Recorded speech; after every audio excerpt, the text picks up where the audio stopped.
Hello everyone, इस video में हम पढ़ने वाले हैं बिजनेस इकोनॉमिक्स का chapter number 5 that is classical theory of employment की।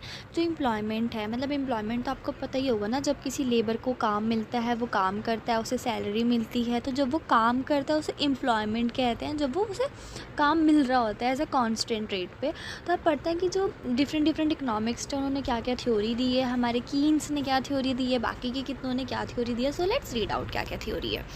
सो चैप्टर नंबर 7 है, दैट इज़ चैप्टर डिलीट है तो ये हमारा 5 है, वैसे ये है वैसे 7th। So classical theory of employment की क्लासिकल थ्योरी ऑफ एम्प्लॉयमेंट क्या कहती है। Introduction, the term classical was used by Keynes. जो हमारा इसे क्लासिकल थ्योरी ऑफ एम्प्लॉयमेंट, वैसे तो थ्योरी ऑफ एम्प्लॉयमेंट थी सिर्फ, बट इसे क्लासिकल किसने नाम दिया है? कीन्स ने। क्यों दिया है? क्योंकि जब तक कीन्स की थ्योरी नहीं आई थी तब तक उसने सबको क्लासिकल मैंशन किया है, कि अगर मुझसे पहले जितने भी लोग थे उन्होंने सिर्फ एज अ क्लासिकल इसको मैंशन करा है। Then the term classical was used by Keynes to refer earlier economics who had written on employment। ये कीन्स ने उन्हें दिया है क्लासिकल, जिन्होंने उससे पहले एम्प्लॉयमेंट पे थ्योरी लिखी हुई थी। Then the classical theory of employment is based on the assumption of free competition. इसकी जो पूरी थ्योरी है ये कुछ अजम्पशंस पे सेट है, जैसे कि मार्केट में फ्री कंपटीशन है, कोई जितना मर्जी आके बेच सकता है, ख़रीद सकता है, और पूरी एम्प्लॉयमेंट है, सब लोगों को काम मिल रहा है। Then flexibility of wages and prices की जो वेजेस है वो as per the situation changes होते रहते हैं, एंड जो प्राइसेस है वो भी as per the situation change होते रहते हैं। सो जो की क्लासिकल इकोनॉमिक्स थे वो कौन कौन से थे, जिसमें कि एडम स्मिथ, डेविड रिकार्डो, माल्थus, J B, Say's, Karl Marx, Marshall, Pigou, ये सब थे। Then they believe that capitalist economy also trend toward full employment. वो बोलते थे कि जो कैपिटलिस्टिक इकॉनमी है, जो फ्री फोर्स वाली इकॉनमी है, उसमें हमेशा फुल एम्प्लॉयमेंट होती है through the automatic adjustment of wages and price.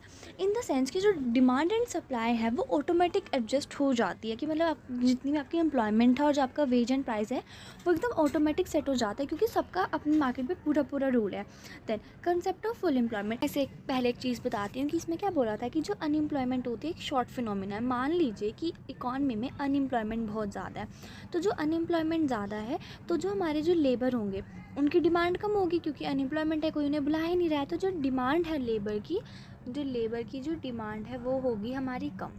अब लेबर की डिमांड कम है तो जो उनकी वेजेस होगी वो भी होगी कम। जब लेबर की वेजेस कम होती है तो उनकी डिमांड इंक्रीज़ होने लग जाती है। अब डिमांड तो कम थी, अब वो इंक्रीज़ हो गई है, तो दैट मीन जो सप्लाई एंड डिमांड है वो इक्वल हो गया। तो पूरा चैप्टर इसी थ्योरी पे बेस्ड है कि जब एम्प्लॉयमेंट होती है तो डिमांड गिर जाती है उनकी, अब डिमांड कम है तो वेज कम है, वेज कम है तो डिमांड ज़्यादा है, और सप्लाई ऑटोमेटिक ज़्यादा थी, तो इक्वल एकदम साथ में आ जाते हैं। तो अब पढ़ लेते हैं एम्प्लॉयमेंट क्या है, अनएम्प्लॉयमेंट क्या है। So concept of full employment, की फुल एम्प्लॉयमेंट क्या है, अनएम्प्लॉयमेंट क्या है।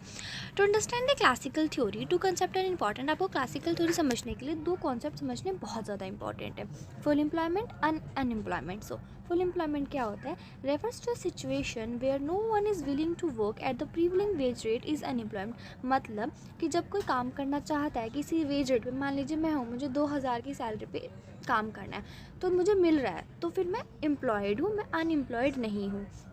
उसके बाद in other words full employ happens when the demand for labour equals to the supply of the labour at prevailing wage rate.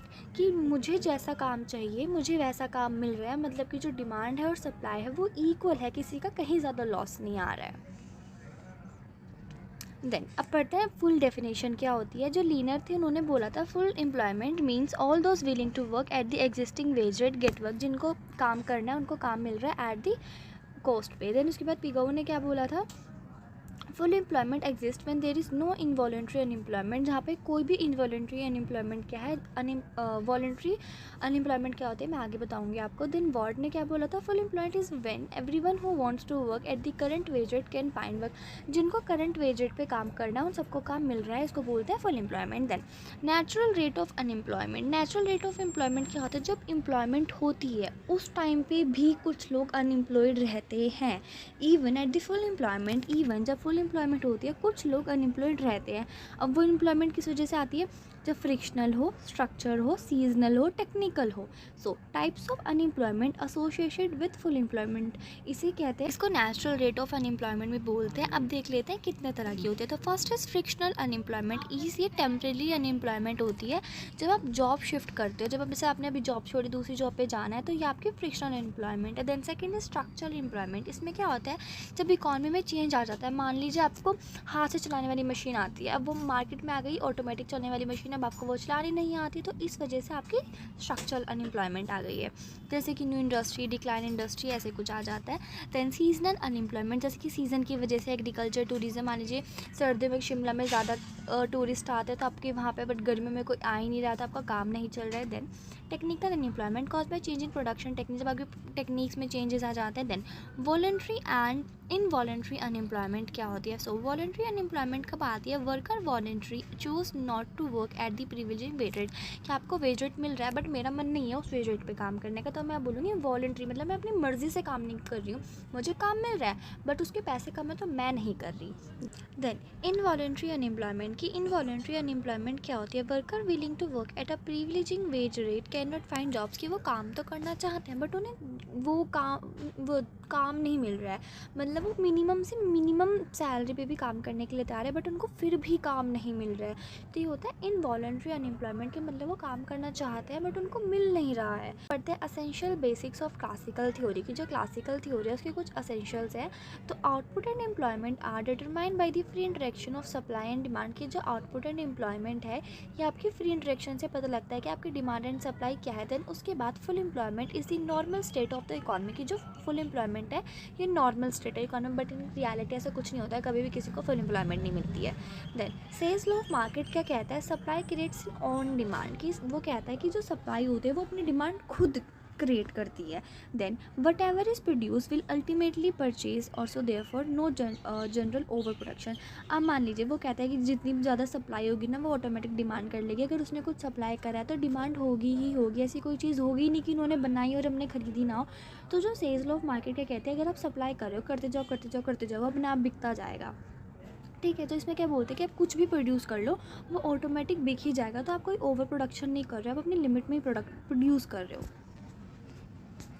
Then free play of the market forces and determination of full employment level. Classical theory, free market forces without government intervention determine the level of output and employment, की अगर classical theory की बात करें तो उसमें government का कोई intervention नहीं होता, सारी चीज़ें पूरे अपने कंज्यूमर एंड प्रोड्यूसर के हाथों में ही होती है। फ्री मार्केट फोर्सेस होते हैं, कोई किसी का कंट्रोल नहीं होता। डिटरमाइन उसके बाद saving and investment are balance, जो सेविंग एंड इन्वेस्टमेंट होते हैं वो बैलेंस होते हैं, मतलब इक्वल होती है इंटरेस्ट रेट के लिए। Then according to classical economics, जो क्लासिकल इकोनॉमिक्स थे वो बोलते हैं कि full employment is maintain automatically by the flexible wage and prices, कि जो हमारी फुल एम्प्लॉयमेंट है वो ऑटोमेटिक मैनेज हो जाती है वेजेस से एंड प्राइस से, कि जो वेजेस प्राइस है वो खुद ही सेट कर देती है, उन्हें करने की ज़रूरत नहीं पड़ती, किसी की इंटरवेंशन की ज़रूरत नहीं पड़ती। Then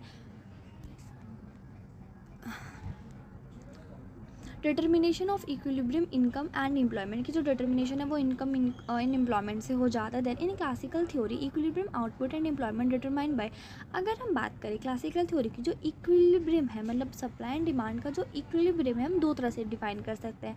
first is production function, second is labour supply and labour demand function. तो वन बाय वन करके ये फंक्शंस पढ़ते हैं। उससे पहले आपको कुछ अजम्पशंस लेके चलनी पड़ेगी। तो जैसे कि एक लाइन में है रैशनल मैन, मतलब कि वो उस पर पूरा अपने डिसीजन खुद ले सकता है, वो फुल सेटिस्फेक्शन के लिए लेगा।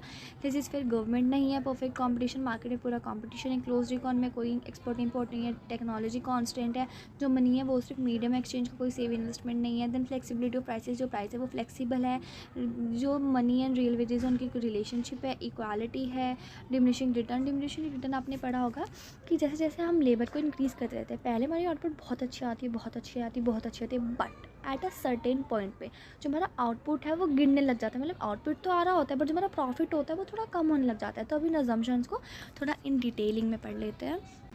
तो अब जो ये अजम्पशंस हैं इन्हें वन बाय वन करके पढ़ लेते हैं। तो फर्स्ट इज़ फुल एम्प्लॉयमेंट। जो इकॉनमी है वहाँ पे फुल एम्प्लॉयमेंट है, कोई भी अनएम्प्लॉय नहीं है, सबको अपनी मर्ज़ी से काम मिल रहा है और सैलरी मिल रही है। देन फ्री कंपटीशन, कि जो मार्केट है उसमें जो प्रोडक्ट मार्केट है एंड जो लेबर मार्केट है अच्छे से एग्जिस्ट कर रही है और अच्छे से फ्लरिश हो रही है। Then third is flexibility of wages and prices. जो वेजेस एंड प्राइजेस हैं वो ऑटोमेटिक अपने आप इक्विलिब्रियम बनाने के लिए एडजस्ट हो जा रहे हैं। Then fourth is sales law of market. Sales law of market कहता है कि जो सप्लाई है वो अपनी डिमांड खुद क्रिएट करती है। इट मीन्स कि अगर हम प्रोडक्शन कर रहे हैं तो ऑटोमेटिक वो सेल हो जाएगा, उस पर कोई फोर्स करने की ज़रूरत नहीं है, वो ऑटोमेटिक सेल हो जाएगा। जितना भी प्रोडक्शन हो रहा है मार्केट में वो ऑटोमेटिक सब सेल हो जाएगा। Then fifth is no government intervention, की जो गवर्नमेंट है वो कोई इंटरफेयर नहीं कर रही है, वो कोई अपने रूल्स एंड रेगुलेशंस नहीं लगा रही है, सब अपनी मर्जी से परचेज एंड सेल कर रहे हैं। Then six is rational economic agent, की जो इंडिविजुअल है वो पूरी सेटिस्फेक्शन ले रहा है अपने खरीदने से और अपने खर्चा करने से। Then seventh is E saving investment. जो हमारा इंटरेस्ट रेट है वो एकदम ऑटोमेटिकली एडजस्ट कर रहा है, वो कोई इंटरप्ट उसे कोई कर नहीं रहा और वो अच्छे से एडजस्ट हो रहा है। तो अब एक क्लासिकल थ्योरी ऑफ एम्प्लॉयमेंट है, इसमें जब हम डिटर्मिनेट करते हैं वो दो चीज़ों पे बेस्ड करते हैं। First is production function, second is free play of market forces. तो पहला पढ़ते हैं technical relation between factor of production and volume of production. जो हमारी टेक्निकल रिलेशनशिप बताती है किन किन के बीच में, प्रोडक्शन के बीच में एंड हमारा आउटपुट के बीच में। इन द सेंस कि हम कितना प्रोडक्शन के लिए मेहनत कर रहे हैं, हमारे क्या इनपुट है और हमारा क्या आउटपुट आ रहा है। मतलब हमारी कॉस्ट अगर 60 है और हमारा आउटपुट अगर 100 है तो उनकी क्या रिलेशनशिप है बीच में हमारे प्रोडक्शन की एंड आउटपुट की। तो उसके बाद जो आउटपुट डिपेंड करता है वो हमारे इनपुट्स पे डिपेंड करता है कि हम कितना इनपुट लगा रहे हैं, लाइक लेबर कितनी लगा रहे हैं, लैंड कितनी लगा रहे हैं, कैपिटल कितनी लगा रहे हैं, टेक्नोलॉजी कितनी लगा रही है। तो इन सब चीज़ों पे डिपेंड करती है सारी चीज़ें।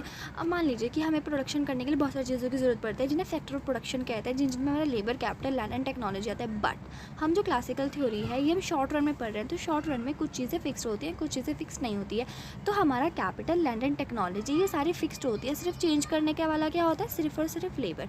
सो employment level depend upon the marginal productivity of labour, की जो हमारी एम्प्लॉयमेंट लेवल है वो डिपेंड करती है कि जो हमारा लेबर है उसकी मार्जिनल प्रोडक्टिविटी कितनी है। मतलब कि जब हम एक और मेंबर ऐड करते हैं तो हमारा कितना आउटपुट इंक्रीज कर देता है। Then the classical production function is show the relationship between output and inputs. जो हमारी क्लासिकल प्रोडक्शन फंक्शन है ये हमें बताता है कि हमारा आउटपुट कितना है एज वेल हमारा इनपुट कितना है। So it is generally expressed as, कि हमारा ये एक्सप्रेस अगर इक्वेशन फॉर्म में करें तो कैसे करते हैं, क्यू एफ एल के टी, जिसमें क्यू हमारा आउटपुट है कि हमारा आउटपुट कितना आ रहा है, और output is equal to inputs, की हमारे इनपुट से निकलेंगे तभी तो आउटपुट निकलेगा ना, और बीच में फंक्शन से हमारा एफ डिनोट हो रहा है। देन हमारा लेबर, कैपिटल, टेक्नोलॉजी कितनी है, सिर्फ लेबर है, सिर्फ वही वेरिएबल है, बाकी जो कैपिटल, टेक्नोलॉजी है ये फिक्स हो जाएगा। अभी हम ये आगे जाके और अच्छे से पढ़ने वाले हैं। सो जो क्यू है मतलब जो डिपेंड की जो आउटपुट है वो डिपेंड करता है हमारी quantity of labour, capital and technology, कि जो हमारी लेबर कैसी है, टेक्नोलॉजी कैसी है एंड हमारी कैपिटल कितनी है। देन उसके बाद level of employment is determined based on the marginal productivity, और जो हमारी लेवल ऑफ एम्प्लॉयमेंट डिटरमाइन करती है हमारी मार्जिन प्रोडक्टिविटी ऑफ लेबर से पता लगता है कि वो कितनी है। Then hard work up to point where the wage rate equal to marginal productivity of labour, की जो एक फर्म होती है वो सिर्फ वर्कर्स को तभी हायर करती है जहाँ पे उनकी वेज रेट उनके मार्जिनल प्रोडक्टिविटी के इक्वल आती है। देन अब नेक्स्ट पढ़ते हैं। देन आपकी बुक में एक ऐसा फिगर होगा, ऐसा फिगर होगा जहाँ पे आपका हाई प्रोडक्शन आएगा। तो इसमें क्या बोलते हैं कि जो हमारे लेबर हैं उसमें एज्यूम करा जाता है कि हमारा लॉ ऑफ डिमिनिशिंग रिटर्न है। इसका मतलब मैं आपको समझाती हूँ। जैसे कि हम एक मान लीजिए 1 हेक्टेयर लैंड है, उसमें हमने 10 लेबर लगाया है। अब हम लेबर इंक्रीज़ करते जाएंगे, मतलब जब हमने 12 तक करे, जैसे 10 से हमने 12 करे तो हमारा थोड़ा प्रॉफिट हुआ, बट उन्होंने जो हमारा ऑनर था उसने ज़्यादा लालच आ गया, उसने अब 10 की जगह 20 रख लिए। तो हमारे लेबर तो इंक्रीज़ हो गए, लैंड तो नहीं इंक्रीज़ हुई ना, लैंड तो उतनी है। इसका मतलब कि जब इतने ज़्यादा लोग एक जगह पे काम करेंगे तो क्या काम करेंगे, वो बात करेंगे, खेलेंगे कूदेंगे, और काम भी इतना नहीं करेंगे क्योंकि 2 इंसान का काम है, लगे वहाँ पे 20 है। तो जो हमारा प्रोडक्ट होगा वो गिर जाएगा, हमारा सिर्फ आउटपुट थोड़ा सा ज़्यादा आएगा, बट जो हमारा प्रॉफिट होगा वो उतना नहीं आएगा। तो इसका मतलब है कि यहाँ पे लॉ ऑफ डिमिनिशिंग रिटर्न लग रहा है। जैसे जैसे हमारे जो एम्प्लॉय होंगे वो ज़्यादा होंगे, आउटपुट इंक्रीज़ करेगा, बट एक डिमिनिशिंग रेट के साथ, मतलब हमारा प्रॉफिट नहीं होगा। तो फिर शोन इन द बुक, जो आपकी बुक में फिगर दिख रहा है शॉर्ट रन प्रोडक्शन का, वो कुछ ऐसा होगा। वो क्या बताता है कि जो मार्जिनल प्रोडक्ट ऑफ लेबर है, मतलब जो हमारा एमपीएल है, वो हमारा डिक्लाइन होगा एज हमारे जो मोर एंड मोर लेबर आएंगे। तो then full employment occur when the marginal productivity labour of zero. Full employment कब आते हैं, जो हमारी मार्जिनल प्रोडक्टिविटी ऑफ लेबर है वो जो जीरो आती है। देन उसके बाद अब इसके कुछ टर्म्स वो पढ़ लेते हैं, labour demand and labour supply function पढ़ लेते हैं। अब इसमें क्या बोला है, डिमांड फॉर लेबर क्या होता है, determine by firm is perfectly competitive market. इसमें जो हमारी फर्म होती है वो परफेक्टली कॉम्पिटिटिव मार्केट में एज्यूम की जाती है। देन जो हमारी फर्म है वो वर्कर हायर करती है, कब करती है, जब हमारी ये इक्वेशन आती है, और इक्वेशन क्या है, डब्ल्यू हमारी money wages divided by price is equal to real wages. तो हमारी रियल वेजेस निकल जाती है, और जो मार्जिनल प्रोडक्टिविटी क्या आती है, मार्जिनल प्रोडक्टिविटी मतलब marginal product of physical labour. उसके बाद एक्सप्लेनेशन की अगर बात करें तो इसका मतलब है जो फर्म है वो कंपेयर करती है कि आपकी रियल वेज कितनी है और वो एमपीएल के साथ कितना पे हो रहा है। देन उसके बाद भी वर्कर उसी के हिसाब से हैंडल करते हैं। जब आपकी रियल वेजेस और आपकी marginal physical product of labour equal आ जाता है। और रियल वेजेस कैसे निकलता है, रियल वेजेस निकलता है जब हम मनी वेजेस से प्राइस लेवल को डिवाइड करते हैं। उसके बाद एग्रीगेट डिमांड क्या होती है, एग्रीगेट डिमांड होती है जिसे एनडी से हमारा डिनोट करते हैं। Aggregate demand for labour is negatively related to real wages. हमारी जो इसमें जो नेगेटिव स्लोप आता है, मतलब जो स्लोप होगा वो डाउनवर्ड होगा। तो अगर फॉर्मूले की बात करें तो एनडी क्या होगा हमारा ये। उसके बाद सप्लाई ऑफ लेबर की, सप्लाई ऑफ लेबर क्या होता है, जो supply of labour depend positively on real wages की। हमारी जो रियल वेजेस है उसके अकॉर्डिंग हमारी सप्लाई ऑफ लेबर एक पॉजिटिव स्कोप दिखा रहे हैं, जिसमें अपवर्ड स्लोप होगा। देन उसके बाद एज रियल वेजेस इंक्रीजेज हमारी रियल वेजेस जितनी ज़्यादा इंक्रीज होगी उतने ज़्यादा ही लोग काम करने लगेंगे। देन उसके बाद जो लेबर कर्व होगा वो इंक्रीज होगा, जिसकी रियल वेजेस का और जो सप्लाई ऑफ लेबर का जो स्लोप है वो अपवर्ड है, मतलब सेम है। देन उसके बाद real wages adjustment equilibrium in labour market is achieve when the real wage equal to marginal productivity of labour. हमारा जो रियल वेज एडजस्टमेंट इक्विलिब्रियम कहता है वो कहता है कि हमारा इक्विलिब्रियम मार्केट में तभी आता है जब रियल वेज हमारी मार्जिनल प्रोडक्टिविटी ऑफ लेबर के इक्वल हो जाती है, जैसे कि आपकी फिगर 4.1 4.2 बुक में है। Then this figure show the relationship between labour employment and output. जो हमारा ये जो फिगर है वो बताता है रिलेशनशिप किस किस के बीच में, लेबर एम्प्लॉयमेंट के बीच में एंड आउटपुट के बीच में। Then labour demand and labour supply adjustment mechanism क्या है, जब रियल वेजेस बहुत ज़्यादा हाई होती है तो वहाँ पे हमारी अनएम्प्लॉयमेंट आ जाती है। As real wages adjust downward, तो उनको डाउनवर्ड करने के लिए the labour market return to full employment, उसको इक्वल पे लाने के लिए जो लेबर मार्केट है उसकी एम्प्लॉयमेंट गिर जाती है। देन इसकी इक्वेशन क्या होगी, लेबर मार्केट इक्विलिब्रियम कंडीशन कब होगा, जब हमारी real wages is equal to marginal physical productivity of labour. तो labour demand is a function of real wages. हमारा लेबर डिमांड फंक्शन है, एक रियल वेजेस का फंक्शन है जिसमें हमारी एग्रीगेट सप्लाई, इसका ही बताती हूँ एनएस, मतलब हमारी aggregate supply where demand for labour, supply of labour और रियल वेजेस जब तीनों इक्वल में हो तो हमारा मेन फॉर्मूला क्या है, N S is equal to N D. ये यहाँ पे लिखा भी है, तो ये हमारा इक्विलिब्रियम यहाँ पे आता है। एन डी हमारा क्या था, एग्रीगेट डिमांड, और एन एस क्या था हमारा, एग्रीगेट सप्लाई। तो जब ये दोनों इक्वल आ जाता है तो वहाँ पे हमारा इक्विलिब्रियम बन जाता है। सो इन क्लासिकल सिस्टम, अगर क्लासिकल सिस्टम की बात करें तो कोई भी अनएम्प्लॉयमेंट टेम्प्रेरी होती है क्योंकि वो वेजेस एंड प्राइसेस से इक्वली शिफ्ट हो जाती है। तो मैं बताती हूँ क्या होता है, जब हमारी मार्केट में अनएम्प्लॉयमेंट होती है, ठीक है, तो जब हमारी डिमांड होती है लेबर की वो कम आती है। फिर जब हमारी लेबर की डिमांड कम आती है तो उनकी वेज रेट कम हो जाती है, और जब लेबर की वेज रेट कम होती है तो उनकी सप्लाई ज़्यादा हो जाती है। फिर जितनी सप्लाई है उतनी डिमांड है, तो वो इक्वल आ जाता है, ठीक है, इक्विलिब्रियम बन जाता है। देन उसके बाद adjustment mechanism in classical theory. अब एडजस्ट करने के लिए हमारे क्लासिकल थ्योरी में तीन चीज़ें हैं।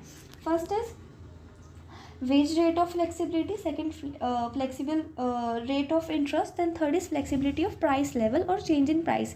तो हमारी जो सेल्फ एडजस्टमेंट है वो तीन चीज़ों से होती है। एक आ जाती है हमारी वेज रेट से, सेकंड हमारी इंटरेस्ट से, देन प्राइस लेवल से। तो अब इनको वन बाय वन करके पढ़ लेते हैं कि कैसे कैसे एडजस्ट करते हैं। So labour market adjustment, if there is unemployment, अगर वहाँ पे अनएम्प्लॉयमेंट है तो हमारी वेजेस फॉल हो जाएगी, वेजेस फॉल हो जाएगी तो डिमांड लेबर की इंक्रीज़ हो जाएगी, जिसकी वजह से हमारी फुल एम्प्लॉयमेंट आ जाती है। मतलब सप्लाई तो ऑटोमेटिक ज़्यादा है, डिमांड ही कम है। Demand come in the sense कि अनएम्प्लॉयमेंट है, तो जब डिमांड कम है तो उनके रेट कम हो जाएंगे, रेट कम होंगे तो उनकी डिमांड बढ़ेगी, तो ऑटोमेटिक जो उनकी डिमांड होगी वो इंक्रीज हो जाएगी। देन उसके बाद सेल्स लो क्या कहता है, ensure that supply create it's on demand. जो हमारा सेल्स लो है वो क्या कहता है कि सप्लाई जो है वो अपनी डिमांड खुद क्रिएट करती है। नो जनरल ओवर प्रोडक्शन और अनएम्प्लॉयमेंट इन द इकॉनमी, की इकॉनमी में कोई जनरल ओवर प्रोडक्शन नहीं होता, कोई अनएम्प्लॉयमेंट नहीं होती। देन उसके बाद self adjustment mechanism in classical theory की, सेल्फ एडजस्टमेंट मैकेनिज्म क्या कहता है, in the classical theory of classical employment the economy is believe to be self correcting. जो इकॉनमी है वो सेल्फ करेक्टिंग है, मतलब वो ऑटोमेटिक खुद से सेल्फ से कंट्रोल हो जाती है। देन मीनिंग, इसका मतलब क्या है, अगर कोई डिस्टर्बेंस आता है लाइक अनएम्प्लॉयमेंट आती है तो जो वेज रेट होता है, प्राइस होता है, और ये ऑटोमेटिक कंट्रोल में आ जाता है बिना किसी गवर्नमेंट की इंटरवेंशन के।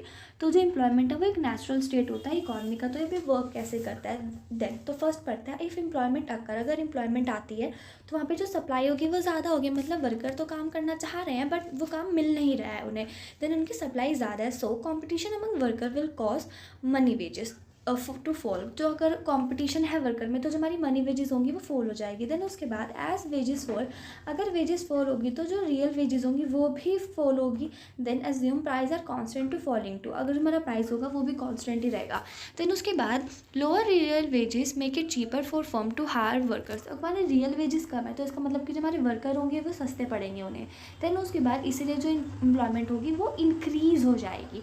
देन अब सेकंड पढ़ते हैं, if there is a exceeds demand for labour, की डिमांड ज़्यादा है लेबर की तो जो वेजेस होगी वो राइज हो जाएगी। ठीक है, फिर अगर हायर वेजेस है तो वो डिमांड जो करेगी लेबर की वो कम हो जाएगी।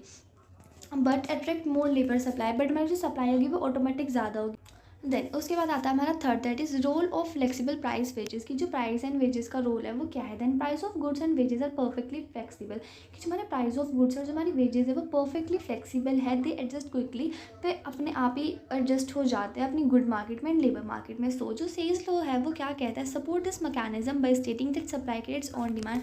तो ये सारे रीजंस थे जिसकी वजह से जो सेल्स लॉ कहता था कि जो डिमांड है वो ऑटोमेटिक क्रिएट हो जाती है सप्लाई से। Then therefore whatever is produce, कि मार्केट में जो भी प्रोड्यूस होता है वो ऑटोमेटिकली सोल्व हो जाता है। पूरे चैप्टर में हम इसी की चीज़, बस पूरा चैप्टर सिर्फ इसी चीज़ पे बेस्ड है कि supply creates in on demand.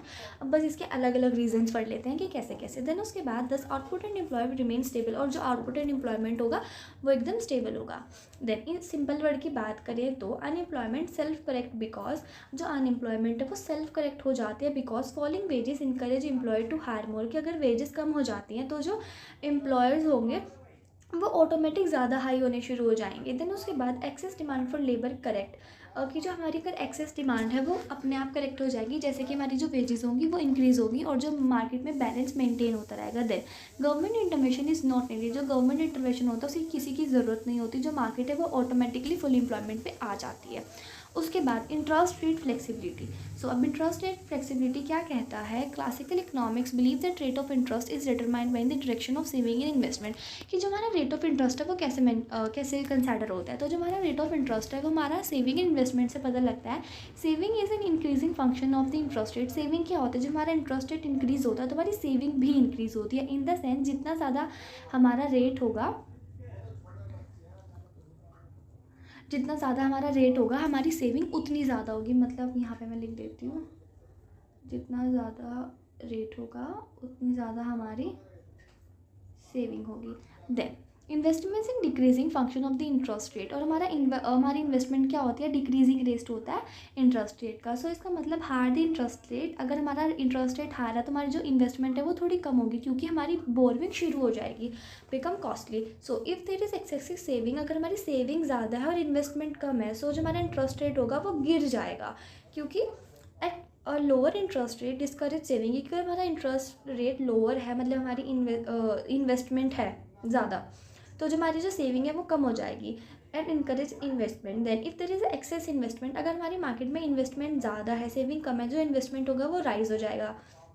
Then उसके बाद higher interest rate reduce investment and promote saving, अगर हमारा इंटरेस्ट रेट हाई है तो ये हमारी सेविंग को प्रमोट करता है। उसके बाद दस interest rate flexibility ensure that saving always equal to investment, तो इसलिए जो इंटरेस्ट रेट फ्लेक्सिबिलिटी है वो हमेशा इंश्योर करके चलता है कि हमारी जो सेविंग्स है वो इक्वल टू हमारी इन्वेस्टमेंट हो। देन उसके बाद हमारा जो इक्विलिब्रियम है वो मनी मार्केट में बना रहा है।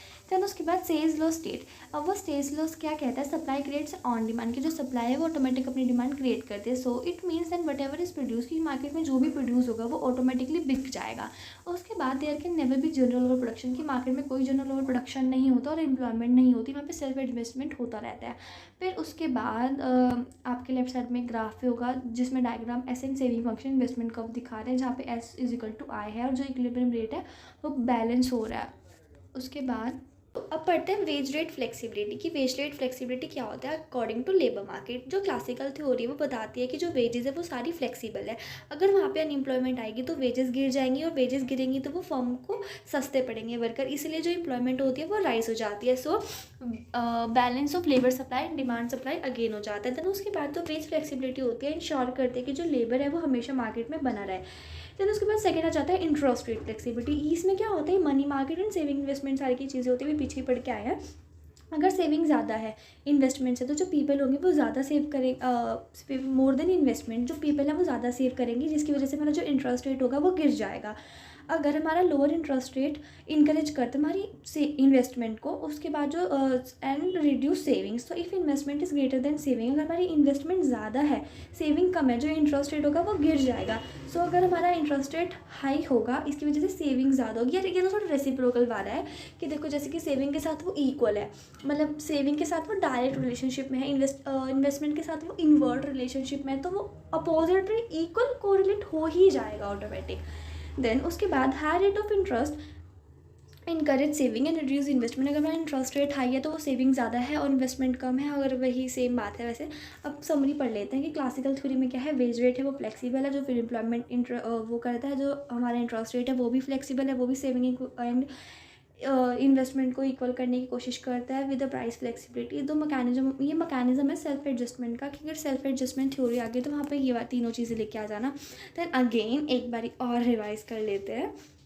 वेज रेट फ्लेक्सिबिलिटी हमने पहले रिसर्च कर लिया है। Ensure full employment, interest rate हमारी कि सेविंग इन्वेस्टमेंट डिपेंड करती है रेट ऑफ इंटरेस्ट पे। सेविंग ज़्यादा है तो इंटरेस्ट रेट गिर जाएगा और इन्वेस्टमेंट बढ़ जाएगी। अगर इन्वेस्टमेंट ज़्यादा है सेविंग कम है, जो इंटरेस्ट रेट है वो राइज हो जाएगा और इंक्रीज ऑफ सेविंग हो जाएगी। देन उसके बाद हमारा जो सेविंग एंड इन्वेस्टमेंट है वो इक्वल पे होना चाहिए, कि इक्वल होना चाहिए। देन अब पढ़ते हैं प्राइस लेवल फ्लेक्सिबिलिटी क्या होती है। अगर हमारी जो सप्लाई है वो गुड्स की वो ज़्यादा है तो प्राइस गिर जाएंगे, और अगर फॉलिंग इन प्राइस, अगर प्राइस हमारे गिर रहा है तो जो एग्रीगेट डिमांड है वो इंक्रीज़ हो जाएगी, जो इकॉनमी होगी फुल एम्प्लॉयमेंट पे बैक टू आ जाएगी। देन अगर हमारी एग्रीगेट डिमांड ज़्यादा है और प्राइसेस भी ज़्यादा है तो जो रिस्टोर इक्विलिब्रियम हमारा इक्विलिब्रियम फिर से रिस्टोर हो जाएगा। Then this is a concern connected to the quantity theory, हमारी क्वांटिटी थ्योरी ऑफ मनी से कनेक्टेड है। देन उसके बाद इन शॉर्ट, अगर शॉर्ट की बात करें तो flexible wage rate, flexible interest rate, flexible price है, तीनों काम करते हैं और ऑटोमेटिक उसको एम्प्लॉयमेंट में ले ही आते हैं, मतलब इक्विलिब्रियम में ले ही आते हैं। अब इसके लास्ट के 2 टॉपिक बच गए हैं, that is implications and criticism. तो अब इम्प्लीकेशन पढ़ लेते हैं। इम्प्लीकेशन और essence of the classical theory of employment क्या कहती है। फुल एम्प्लॉयमेंट है नॉर्मल फीचर है कैपिटलिस्ट इकॉनमी का। अगर कोई कैपिटलिस्ट इकॉनमी है तो फुल एम्प्लॉयमेंट उसके लिए कोई चीज़ नहीं है, नॉर्मल है। देन उसके बाद full employment mean absence of involuntary unemployment, कि अगर फुल एम्प्लॉयमेंट है तो वहाँ पे इनवॉलंटरी अनएम्प्लॉयमेंट है ही नहीं है। सम अनएम्प्लॉयमेंट फ्रिक्शनल, और ऐसे अनएम्प्लॉयमेंट फ्रिक्शनल, वॉलंटरी और टेक्निकल एग्जिस्ट करती है। देन उसके बाद equilibrium is possible at full employment, कि हमारा इक्विलिब्रियम तो पॉसिबल है फुल एम्प्लॉयमेंट पे अंडर अब नॉर्मल कंडीशंस, की कुछ अननॉर्मल कंडीशन भी होते हैं जैसे कि less than full employment equilibrium में आकर। देन उसके बाद कि इक्विलिब्रियम होते हुए भी अनइक्विलिब्रियम रहता है कभी कभी। By reducing wages employment and full employment can be restored, अगर हमारी वेजेस कम हो जाएगी तो हमारी जो फुल एम्प्लॉयमेंट है वो कंडीशन आ जाएगी। देन उसके बाद government policy should favour nor interference, की हमारी जो गवर्नमेंट की पॉलिसी है वो इंटरफेरेंस नहीं करती है। देन उसके बाद वेजेस जो होती है वो पूरी फ्लेक्सिबल रहती है। Then the theory is based on sales law, की जो थ्योरी है ये सेल्स लॉ पे बेस्ड करती है, जो कि जिसका मतलब ये है कि जो सप्लाई है वो ऑटोमेटिक अपनी डिमांड क्रिएट कर लेती है। उसके बाद people save a part of their income and invest rest, की जो पीपल होते हैं वो अपनी थोड़ा पार्ट सेव कर लेते हैं इनकम का, बाकी जो है वो इन्वेस्ट कर देते हैं। Then saving and investment are equalized, कि जो सेविंग एंड इन्वेस्टमेंट है वो इक्वल है इंटरेस्ट रेट एंड मैकेनिज्म से। एक जो थी वो मिस आउट हो गई है, तो वो ये थी कि एक अनरियलिस्टिक अप्रोच है कि मतलब ये ऑटोमेटिक रेट कैसे हो सकता है। तो सेकंड पढ़ता है employment can not be increase by money wages cut, की एम्प्लॉयमेंट ऐसे इंक्रीज नहीं हो सकती कि आप किसी की वेजेस कम करोगे, वेजेस कम हो जाएगी तो डिमांड बढ़ेगी, ऐसे नहीं हो सकता।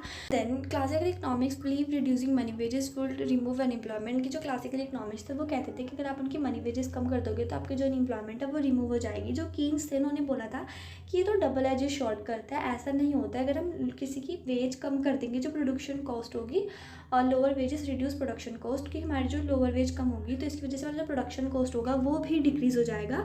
But they also lower worker income, क्योंकि वे वर्कर की इनकम भी कम करेंगे तो जो हमारी डिमांड फॉर गुड्स होगी वो भी कम हो जाएगी। दस जो मनी वेज है वो इफेक्टिव नहीं होता और अनएम्प्लॉयमेंट को करेक्ट नहीं करता। Then third is possibility of under employment equilibrium, कि जो क्लासिकल थ्योरी थे वो बोलते थे कि फुल एम्प्लॉयमेंट जो है नॉर्मल है, बट जो कीन्स थे उन्होंने बोला था under employment less than full employment can periods की इसमें एम्प्लॉयमेंट के अंदर भी अनएम्प्लॉयमेंट आती है due to deficient demand, over saving, मान ली डिमांड डेफिशिएंट है, ओवर सेविंग कर लिया, ओवर प्रोडक्शन कर लिया, अंडर एम्प्लॉयमेंट, ये सारी चीज़ें नॉर्मल होती हैं।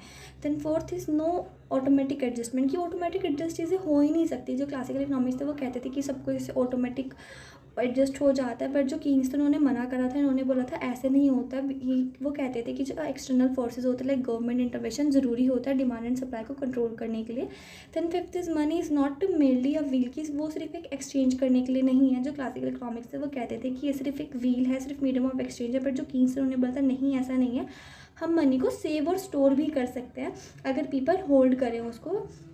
Effective demand and causing unemployment. Then उसके बाद आ जाएगा six, that is saving and investment are not interest elastic. ये इतने इलास्टिक नहीं होते। जो क्लासिकल थ्योरी थे वो बोलते थे कि जो सेविंग इन्वेस्टमेंट है वो बैलेंस हो सकते हैं सिर्फ इंटरेस्ट रेट की वजह से। बट जो कीस उन्होंने डिसएग्री करा था, उन्होंने बोला था कि जो सेविंग है वो इनकम के ऊपर डिपेंड करती है, इंटरेस्ट रेट पे नहीं करती है। इसलिए जो इन्वेस्टमेंट डिपेंड करता है हमारे एक्सपेक्टेड प्रॉफिट पे कि हमारा प्रॉफिट कितना कर रहा है, इंटरेस्ट रेट पे नहीं करता था। उनकी जो डिपेंडेबिलिटी है वो अलग अलग फैक्टर पे है। Then seventh is rejection of laissez faire policy. जो क्लासिकल इकोनॉमिक्स थे वो कहते थे कि जो इकॉनमी है वो ऑटोमेटिक करेक्ट हो जाती है बिना गवर्नमेंट के इंटरफेरेंस से। बट ग्रेट डिप्रेशन के बाद कीन्स ने इस आइडिया को रिजेक्ट कर दिया। तो उन्होंने बोला था कि अगर गवर्नमेंट ना करती तो जो हमारा ग्रेट डिप्रेशन था वो हमारा कभी सॉर्ट होता ही ना। Then eight is ignore the problem of short period. Classical theory focus on long run equilibrium. जो हमारी क्लासिकल थ्योरी थी उन्होंने फोकस लॉन्ग रन पे नहीं करा। कि नहीं present the importance of short run like unemployment stated the focusing only on the long run unrestrict because the long run we all are dead. वो कहते थे कि जो क्लासिकल थ्योरी थी उन्होंने शॉर्ट करते करते लॉन्ग टर्म पे शिफ्ट हो गए थे। इसका मतलब कि अगर लॉन्ग रन की बात करें तो लॉन्ग रन में हम तो जिंदा रहेंगे नहीं, हम तो सारे डेड होंगे। तो ना शॉर्ट रन प्रॉब्लम फेसेस करनी चाहिए। Then ninth is not analysis of general equilibrium. Classical theory is based on partial equilibrium. जो जनरल थ्योरी है उसमें पार्शियल इक्विलिब्रियम बोला गया, जैसे कि इंडिविजुअल मार्केट। जो कि इससे उन्होंने बोला था कि फेल हो जाती है क्योंकि जो इकॉनमी है वो पूरी है एक जनरल इक्विलिब्रियम है। फिर उसके बाद फॉर एग्जांपल रिड्यूसिंग वेज में लोअर प्रोडक्शन की, जैसे कि हम वेजेस कम कर देंगे तो हमारा प्रोडक्शन डिक्रीज हो जाएगा, जिसकी वजह से जो एग्रीगेट डिमांड होगी वो फॉल हो जाएगी। देन उसके बाद deals only with special cases. Classical theory assume करती है कि फुल एम्प्लॉयमेंट एक नॉर्मल सिचुएशन है।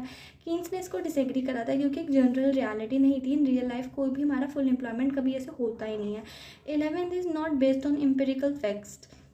दैट मीन्स जो क्लासिकल थ्योरी है वो थ्योरेटिकल ज़्यादा है और अनरियलिस्टिक ज़्यादा है। जो कीन्स ने होता है इसे आर्ग्यू करा था रियल लाइफ में जो वर्कर्स होते हैं उनमें काफ़ी ज़्यादा चीज़ें होती हैं, जैसे कि लेबर यूनियन सब में जो सेविंग इन्वेस्टमेंट होता है ये भी किसी इंटरेस्ट रेट की वजह से नहीं होता। बिकॉज सेवर इन्वेस्टमेंट डिफरेंट, क्योंकि जो सेवर इन्वेस्टमेंट्स होते हैं काफ़ी ज़्यादा डिफरेंट होते हैं। सो या that's your chapter classical theory of employment. हम नेक्स्ट वीडियो में नेक्स्ट चैप्टर करेंगे। Until the next video, take care.